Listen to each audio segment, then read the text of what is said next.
Welcome to Story and Table, where Jesus invites us into his story and welcomes us to his table.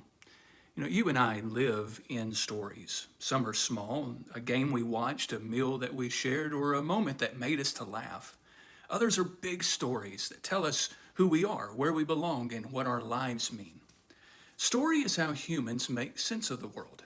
And that's exactly how the Bible works. It's not mainly a book of rules and verses or doctrines. It's a story that reveals who God is, what kind of world he has made, and how he's working to renew and rescue it. If we lose the story, we lose our place in it. But when we remember the story, we remember who we really are. And here's the thing, God's people have always been shaped by story. Not by abstraction, not by theories, by remembering, rehearsing, and entering into the story of God. When God brought Israel out of Egypt, he didn't simply say, hey, remember the facts. He called them to remember the story, to enter into it, to embody it, and to pass it on.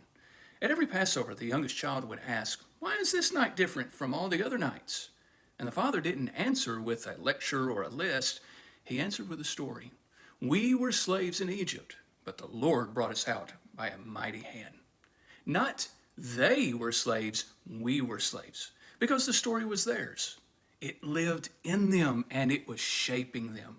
The roasted lamb, the bitter herbs, the unleavened bread, these weren't just props or distant symbols. They were the texture of the story, the way God's people stepped inside God's saving work. And that's what story does. It brings the past into the present so faith can become flesh again. Now, Passover wasn't about new information. It was about recreation, helping God's people remember who they were and who God was for them.